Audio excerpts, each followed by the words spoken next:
Hello friends, welcome back to session 2 of our chapter supply and elasticity of supply. First session में हम लोगों ने समझा supply किसे कहते हैं, फिर what are the factors that determine the supply. ये वाले सेशन में हम सीखेंगे सप्लाई फंक्शन क्या होता है और सप्लाई फंक्शन की मदद से हम लॉ ऑफ सप्लाई तक किस तरह से पहुंचते हैं। चलो let's continue.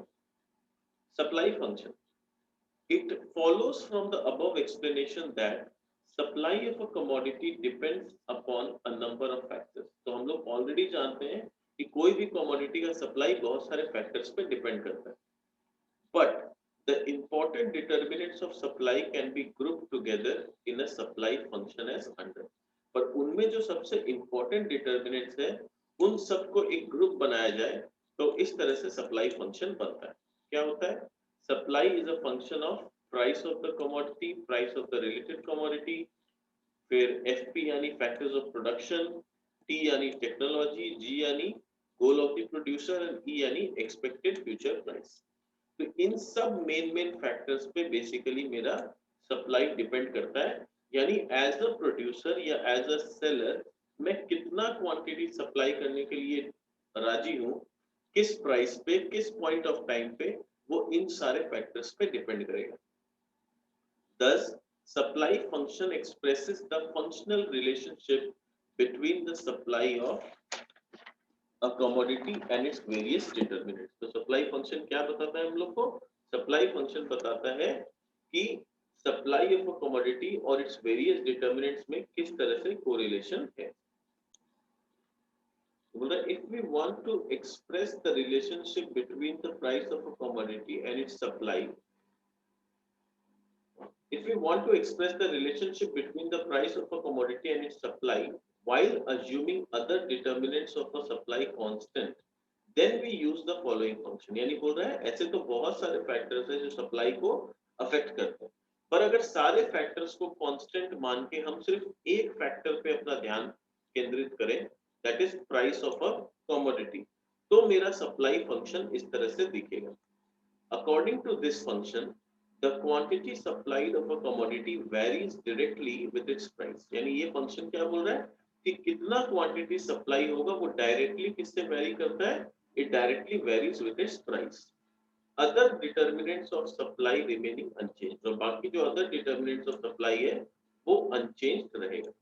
In other words, the two variables price and supply move in same direction। यानी price and supply move in same direction, यानी अगर मार्केट में मुझे ज्यादा प्राइस मिलेगा तो I will increase my supply. ठीक है, एकदम सिंपल सा चीज है। The higher the price the higher the supply. कोई भी देखो, ultimate aim of any businessman और producer is to make profit. तो अगर बाजार में उसको उसके प्रोडक्ट का ज्यादा प्राइस मिल रहा है यानी उसका प्रॉफिट मार्जिन बढ़ रहा है, और अगर प्रॉफिट मार्जिन बढ़ रहा है तो वो ज्यादा सप्लाई करेगा, ज्यादा प्रॉफिट कमाने की कोशिश करेगा। ठीक है, एकदम basic simple logic. Now let us come to law of supply. तो ये जो फंक्शन हम लोगों ने समझा कि supply is directly related to price of the commodity, इसी फंक्शन को यूज करते हुए बनता है लॉ ऑफ सप्लाई। यानी जब हम लॉ ऑफ सप्लाई में आते हैं तो हम बाकी फैक्टर्स को एक बार के लिए कांस्टेंट अज्यूम कर लेते हैं या फिर बाकी फैक्टर्स को एक बार के लिए इग्नोर करते हैं। We will focus only on price of the commodity. ठीक है, so now what is law of supply?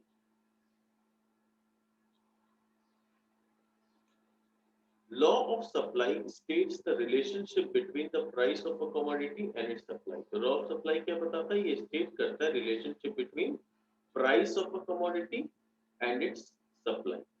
यानी किस प्राइस पे कितना क्वांटिटी सप्लाई होगा, इसी रिलेशनशिप को एस्टैब्लिश करता है law of supply. According to this law, तो ये याद रखना अगर पूछेगा डिफाइन लॉ ऑफ सप्लाई, तो ये according to this law, other things being equal, the quantity supplied of a commodity varies directly with its price। तो यहाँ पहला इंपॉर्टेंट चीज क्या है? अदर थिंग्स बीइंग इक्वल, यानी बाकी चीजों को हमने अज्यूम किया है कि they don't matter, we ignore them या we take them as constant.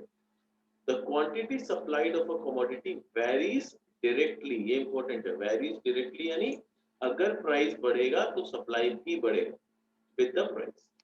In other words, when the price of a commodity rises, supply increases। यानी जब commodity का प्राइस बढ़ता है तो सप्लाई भी इंक्रीज हो जाता है। and vice versa. Other things being equal. An important point to be noted here is that the relationship between the price and supply is direct. तो अदर इम्पोर्टेंट चीज जो ध्यान रखने का है, जो मैंने पहले ही बताया कि जो रिलेशनशिप है बिटवीन प्राइस और सप्लाई वो कैसा है, डायरेक्ट रिलेशनशिप है, while the relationship between price and demand is inverse.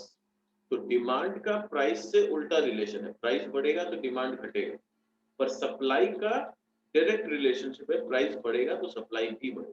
ठीक है. So the law of supply states that other things being equal, the supply of a commodity increases with an increase in the price and decreases with the fall in the price. तो ये हम लोग ऐसे it coat कर सकते हैं अगर बोला जाए what is law of supply. ठीक है.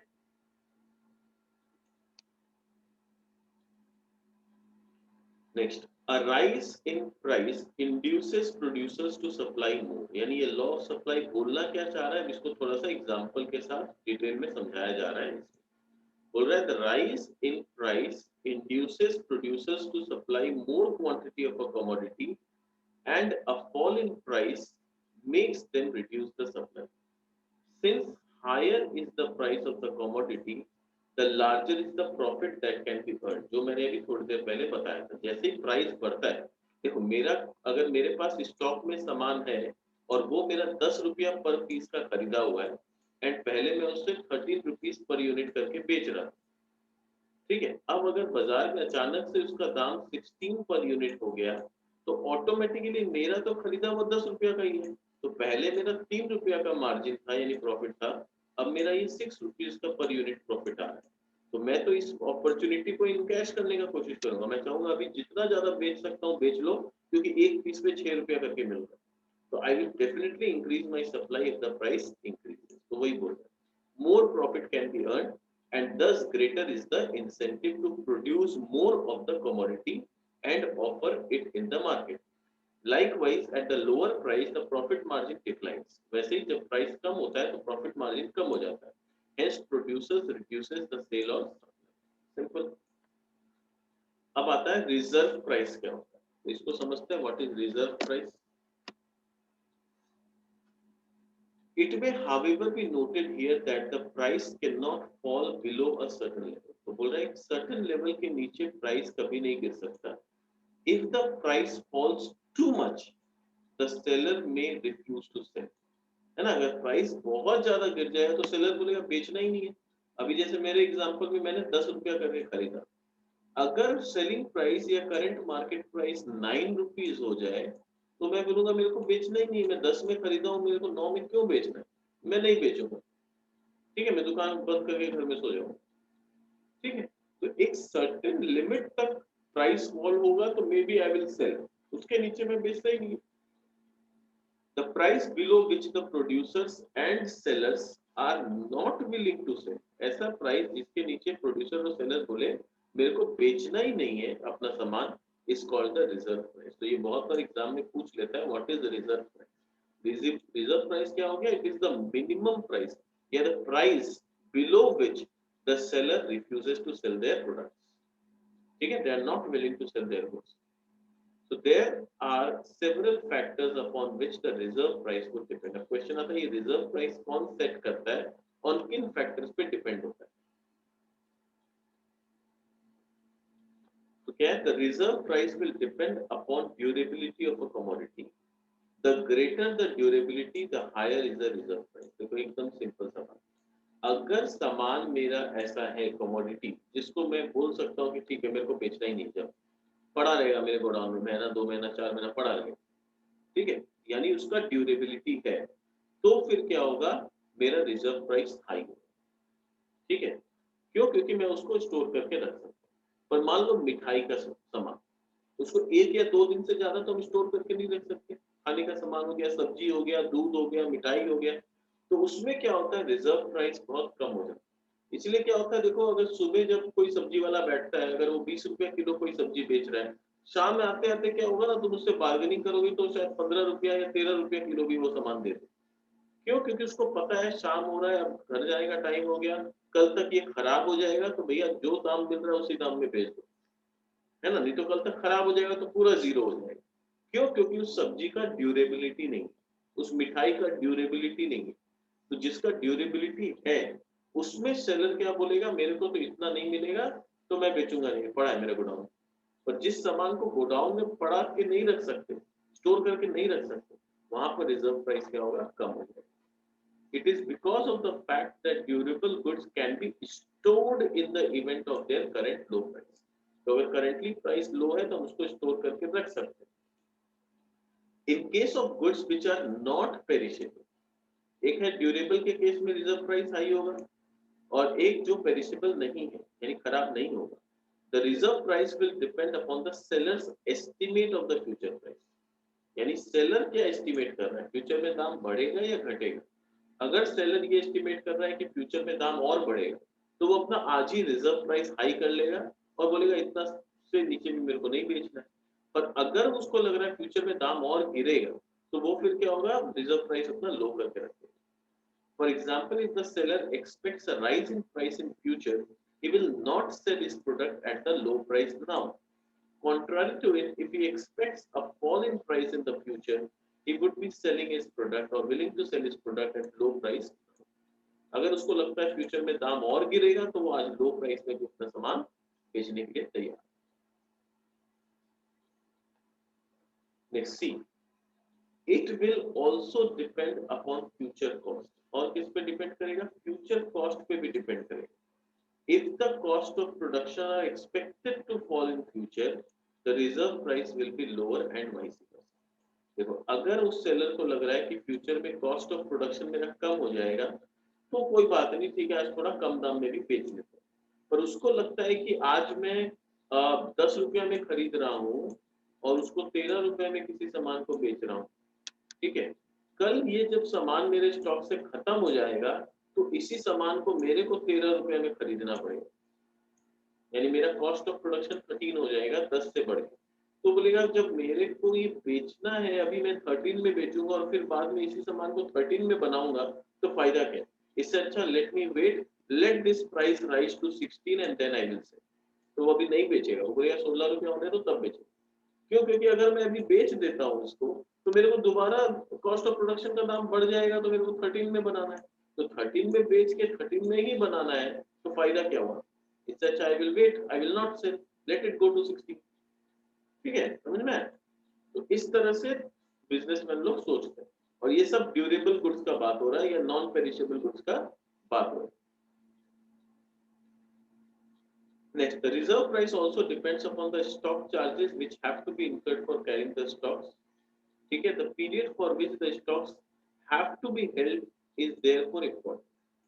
यानी किस पे डिपेंड करता है, स्टॉक चार्जेस, यानी मेरे को कितना दिन तक ये सामान अपने गोडाउन में रख के रखना पड़ेगा, उसका गोडाउन का भाड़ा लगेगा और भी कुछ इंश्योरेंस का खर्चा लगेगा।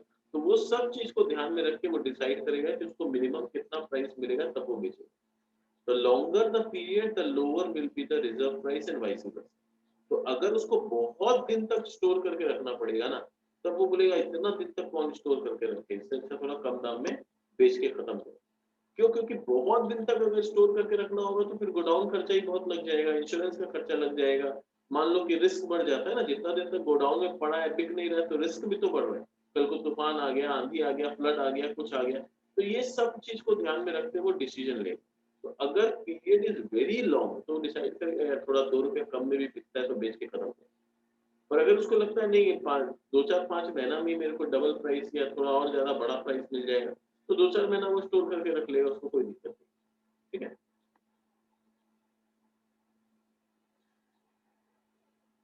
Next point number E, the sellers urgency for cash required. This is again important. अब सेलर के पास अगर अपना कैपिटल बहुत कम है और उसको अर्जेंटली पैसा चाहिए, मान लो वो बाजार से उधारी में सामान लाया है, बोल रहा है ये बोल के कि मैं 15 दिन में पैसा चुका दूं, तो अब उसको अर्जेंसी है भाई, 15 दिन में उसको बेच के पैसा इकट्ठा करना है, और पैसा इकट्ठा होगा तभी वो अपने सामने वाले क्रेडिटर को या अपने सप्लायर को चुका पाएगा। तो उसके पास अगर कैश होगा, तो वो खुद अपने पास से 15 दिन का बाद अपने सप्लायर को पेमेंट कर देगा। पर अगर मान लो उसके पास कैश नहीं, तब तो वो रिलाई कर रहा है कि जब सामान बिकेगा मेरे पास पैसा आएगा तभी मैं अपने सप्लायर को दे पाऊंगा। तो ऐसे सिचुएशन में जिसके पास कैश होता है वो तो सप्लायर को 15 दिन बाद पैसा दे देगा, सामान गोडाउन में पड़ा पड़ा रहेगा। पर जिसके पास कैश नहीं है, उसे कैश का रिक्वायरमेंट, तब वो क्या करेगा? तब वो बोलेगा नहीं को मेरे को 2 रुपया कम में भी बिकता है तो बेचो, जो भी पैसा आया सप्लायर को चुकाओ और अपना डिफरेंस का प्रॉफिट रखो। ठीक है, तो ये सारे फैक्टर्स है जिस पे रिजर्व प्राइस डिपेंड करता है।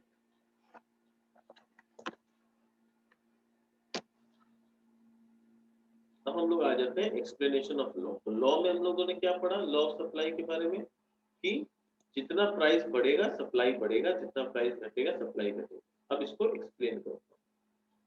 ठीक है, now explanation of law. As a consequence of direct relation between the price and supply, supply curve has a positive slope. The law of supply can be illustrated with the help of supply schedule and supply curve. तो law of supply को दो चीज की मदद से हम लोग illustrate कर सकते हैं, इसके मदद से, सप्लाई शेड्यूल की मदद से एंड सप्लाई कर्व की मदद से। Now supply schedule and supply curve क्या होता है? The supply schedule shows the various quantities of a commodity that can be offered for sale at different prices during the given period of time. तो supply schedule क्या है? ये एक बहुत अच्छा डेफिनेशन है। अगर इन केस आ जाए तो ये एज इट इज लिख दें। तो सप्लाई शेड्यूल क्या दिखाता है? It shows the various quantity of commodities, कि किस प्राइस में कितना क्वांटिटी सेलर सप्लाई करने के लिए तैयार है during a given point of time. ठीक है, अब दो तरह का सप्लाई होता है, individual supply and market supply. तो यहाँ पर बहुत सारे टॉपिक्स देखेंगे हम लोग, मैच करते हैं डिमांड से, क्योंकि वहां लॉ ऑफ डिमांड था, यहाँ लॉ ऑफ सप्लाई। तो कंसेप्ट अलग है बट टॉपिक्स जो जो है वो एक जैसा है। वहां पर individual demand and market demand था, यहाँ पर individual supply and market supply. तब देखते हैं इंडिविजुअल सप्लाई शेड्यूल और मार्केट सप्लाई शेड्यूल कैसे दिखता है। The individual supply schedule shows the different quantities of a commodity that a producer is prepared to sell at various prices, whereas market supply schedule gives the same information about the whole market. तो यहाँ क्या बताता है? different commodity of a commodity that a producer, यहाँ keyword क्या है? A producer, a single producer is willing to supply. और यहाँ पर क्या बोल रहे हैं? gives the information about the whole market of a given commodity. ठीक है, in other words market supply schedule is the sum of total of all individual supply schedule. तो क्या है market supply schedule? It is the sum total of all individual supply schedule, यानी सारे individual supply schedule को add up कर दें तो market supply schedule बन जाए। जैसे ये टेबल 5.2 में दोनों समझ में आ जाएगा, मैं 5.1 में नहीं जा रहा हूँ। तो 2 रुपया में इंडिविजुअल सप्लाई शेड्यूल क्या बोल रहा है कि मिस्टर ए 10 यूनिट खरीदने के लिए तैयार, मिस्टर बी खरीदने के लिए नहीं, सप्लाई करने के लिए तैयार, मिस्टर बी 20 यूनिट सप्लाई करने के लिए तैयार। तो 2 रुपया में ये इंडिविजुअल सप्लाई शेड्यूल हो गया कि मिस्टर ए क्या करे। ठीक है, नंबर 3 जब प्राइस 3 रुपया होगा तो ए 20 यूनिट सप्लाई करने के लिए तैयार है और बी 30 यूनिट सप्लाई करने के लिए तैयार है। तो 4 में 30 में 40, 5 रुपया में 40 एंड 50 एंड 6 रुपया में 50 एंड 60। तो इन लोगों को अगर मैं ग्राफ बनाऊं इंडिविजुअल, तो ए और ए का ग्राफ अगर बनाऊं तो 2 रुपया में 10, 3 रुपया में 20, इस तरह से कोई ग्राफ बन जाएगा। ये हो गया इंडिविजुअल। वैसे बी का भी मैं बनाऊंगा तो बी का भी ऐसा ही है, इंडिविजुअल सप्लाई कर्व बन जाएगा। मार्केट सप्लाई शेड्यूल क्या बोलता है? ए और बी को ऐड करके मार्केट में टोटल कितना सप्लाई है। तो 2 रुपया में ए अगर बोल रहा है कि हम 10 यूनिट सप्लाई करेंगे, बी बोल रहा है हम 20 यूनिट सप्लाई करेंगे, एंड आई एम अज्यूमिंग कि मार्केट में दो ही सप्लायर है, ए एंड बी, तो टोटल मार्केट में कितना सप्लाई हुआ? 30 यूनिट्स का। 3 रुपया में 50 यूनिट्स का, 4 रुपया में 70 यूनिट्स का, 5 रुपया में 90 यूनिट्स का और 6 रुपया में 110 यूनिट्स। कैसे? Combining both A and B. ठीक है, तो ये एकदम क्लियर हो गया what is individual supply schedule and what is market supply schedule. Individual supply schedule देखो इस तरह से होता है, जहां पर हम सिर्फ ए का डेटा लेते हैं और मार्केट में हम ए का लेते हैं, बी का लेते हैं, फिर एड अप करके हम मार्केट सप्लाई शेड्यूल बनाते हैं। ठीक है, अब मैं ये सब डिटेल पढ़ने नहीं जा रहा हूँ क्योंकि मैंने ऑलरेडी समझा दिया और यहाँ पर कुछ वैसा जानने का नहीं है, वी ऑलरेडी नो कि इसमें क्या लिखा हुआ है। ठीक है, so I am coming to assumptions of the law.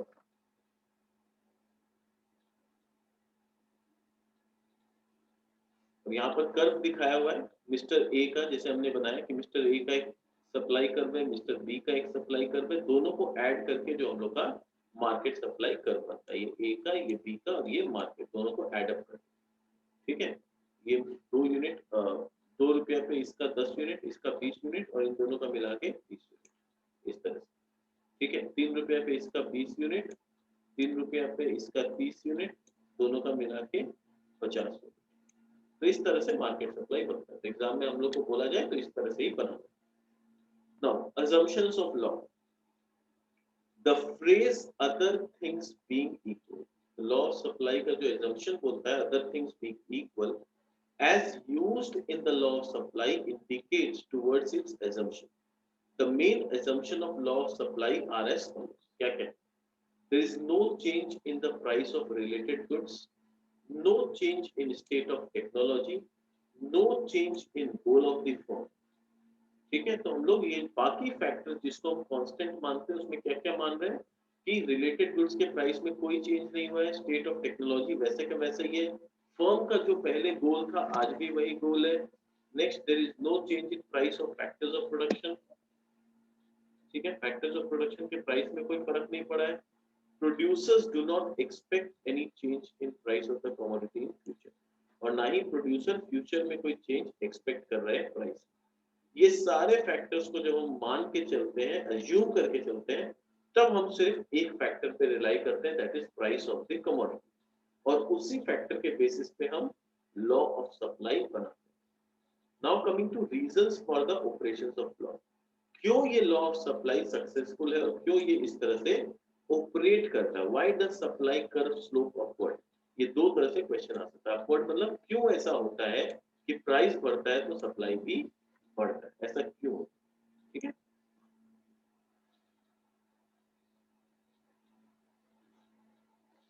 Now the question arises, why does the law of supply operates और why does the supply curve slope upward from left to right, यानी law of supply operate क्यों होता है and why law of why does the supply curve slope upward, in other words why supply increases with the rise in price and decreases with the fall in price. The main reason for this kind of behavior of the producer and seller are as follows. तो main reason क्या क्या है इस behaviour का, देखते हैं। पहला, profit and loss, एकदम देखो सिंपल है। अल्टीमेट गोल ये है कि मेरा फाइनल बॉटम लाइन यानी मेरा जो प्रॉफिट है वो बढ़ रहा है। तो जब प्राइस बढ़ता है, क्योंकि सामान तो मेरे पास ऑलरेडी स्टॉक में है और जो स्टॉक में है उसका जो खरीदार देना था मैंने दे दिया, उसका प्राइस तो बढ़ने वाला नहीं, यानी कॉस्ट प्राइस मेरा फिक्स हो गया। अब अगर मेरा सेलिंग प्राइस मार्केट में बढ़ता है, मान लो मेरा ये कॉस्ट प्राइस था, ये सेलिंग प्राइस था, तो इतना मैं कमाता था। अब जैसे जैसे मार्केट में इसका प्राइस बढ़ने लगा तो मेरा प्रॉफिट मार्जिन बढ़ रहा है, डिफरेंस बढ़ रहा है ना, प्रॉफिट इज इंक्रीजिंग। तो जितना सब मार्केट में प्राइस बढ़ेगा मेरा प्रॉफिट मार्जिन बढ़ते जाएगा, इतना गैप होगा, प्रॉफिट मार्जिन बढ़ता है। तो जितना प्रॉफिट मार्जिन बढ़ेगा मैं उस अपॉर्चुनिटी को फायदा उठाऊंगा, उसको इनकैश करूंगा और ज्यादा से ज्यादा सप्लाई करूंगा। तो इसीलिए जब प्राइस बढ़ता है तो सप्लाई में ऑटोमेटिकली बढ़ा है, पहला। दूसरा, कॉस्ट ऑफ प्रोडक्शन, तो बोल रहा है इन मोस्ट केसेस, बोल रहा है ज्यादातर केसेस में क्या होता है, मार्केट में सेलिंग प्राइस भले ही बढ़ जाए कॉस्ट ऑफ प्रोडक्शन तो वही रहता है। So in most cases, as output increases, cost of production increases. This is because of the operations of law of diminishing returns. Therefore, producers would supply more quantity only at higher prices. इसको दूसरा angle से समझा रहा है, मैं ये profit वाला तो हो गया।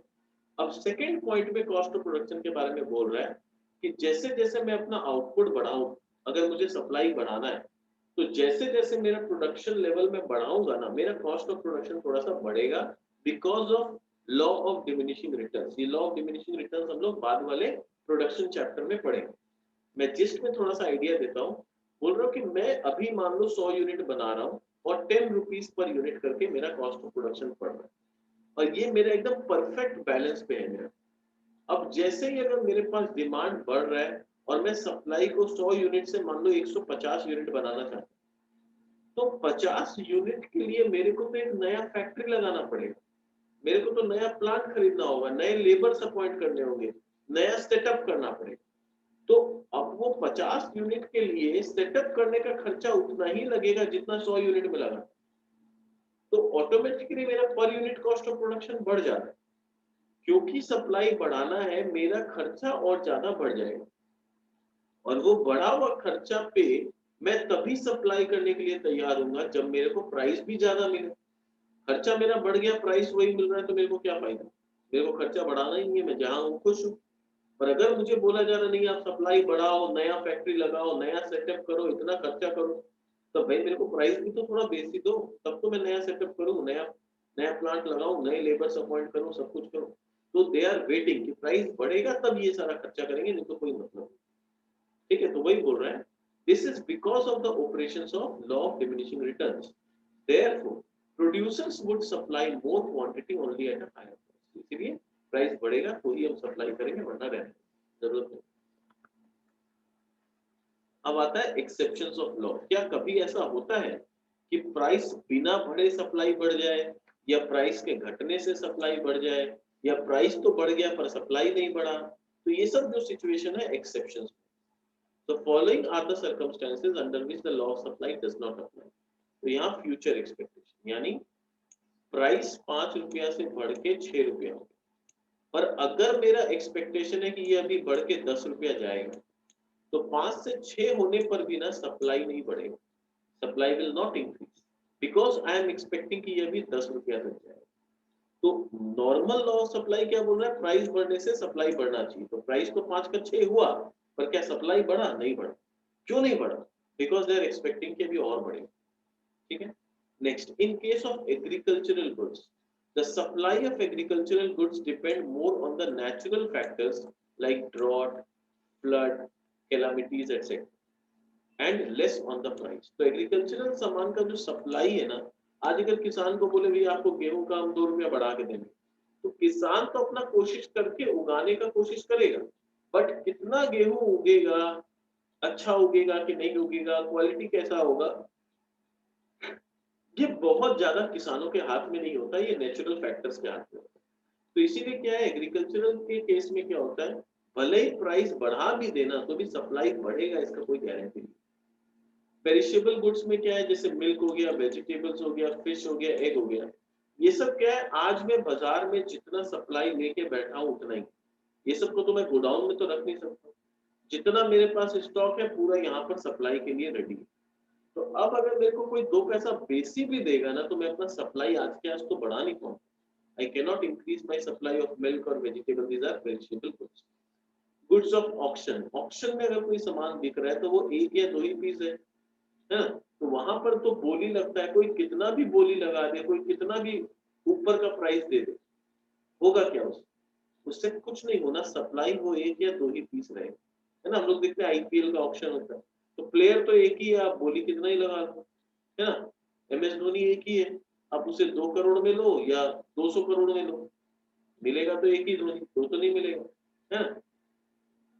The law does not apply in case of goods of auction because their supply is always limited, fixed, which cannot be changed. फिर डिस्पोजल ऑफ ओल्ड स्टॉक, जब मैं पुराना सामान अपना बेच रहा हूँ तो पुराना सामान भी तो लिमिटेड है। तो when the seller intend to clear off their old stock, यानी पुराना सामान जब उनको बेचना है, they would like to sell more goods by reducing their price. तो ओल्ड स्टॉक उनको क्लियर करना है ताकि नया सामान ला के बेचा जा सके। तो ओल्ड स्टॉक को वो लोग सस्ता दाम में भी बेचने के लिए तैयार हो जाते हैं। हम लोग देखते होंगे पैंटालून्स में और ये सब में सेल लगता है, 50% ऑफ, 40% ऑफ, 70%। ये क्या होता है, ये ऑफ का मतलब उनके पास ये पुराना स्टॉक है, इनको खत्म करना है ताकि अब नए स्टॉक आना चाहिए। Next, in case of rare goods, so in case of some precious or rare goods also the law of supply does not apply. Artistic goods of high quality and poems written by top class poets fall under this category. तो कोई paintings हो गया, कोई poem हो गया, कोई ये सब हो गया, ये सब का सप्लाई बढ़ाया नहीं जा सकता है ना, ये सब रेयर गुड्स है, इक्का दुक्का जिसका ऑक्शन होता है, kind of goods of auction हो गया ये सब भी, तो इन लोगों का सप्लाई को हम बढ़ा नहीं सकते। कोहिनूर का क्या कर सकते, इंडिया या पूरे वर्ल्ड में एक ही कोहिनूर है, क्या करोगे, कितना भी प्राइस दे दो मिलेगा तो एक, है ना। तो these are some of the exceptions of the law. ठीक है, तो आज वाले सेशन में हम लोग इतना ही रखते हैं। हम लोगों ने सीखा लॉ ऑफ सप्लाई क्या होता है, ठीक है, उसके assumptions क्या होते हैं, फिर रिजर्व प्राइस क्या होता है, किन फैक्टर्स पे डिपेंड करता है, फिर what are the exceptions of law of supply. Next session में जब हम आएंगे तो हम डिटेल में समझेंगे change in supply, change in quantity supply क्या होता है। ठीक है, तो ये सेशन को यही एंड करते हैं, मिलते हैं हमारे नेक्स्ट सेशन। फिलहाल के लिए बाय बाय।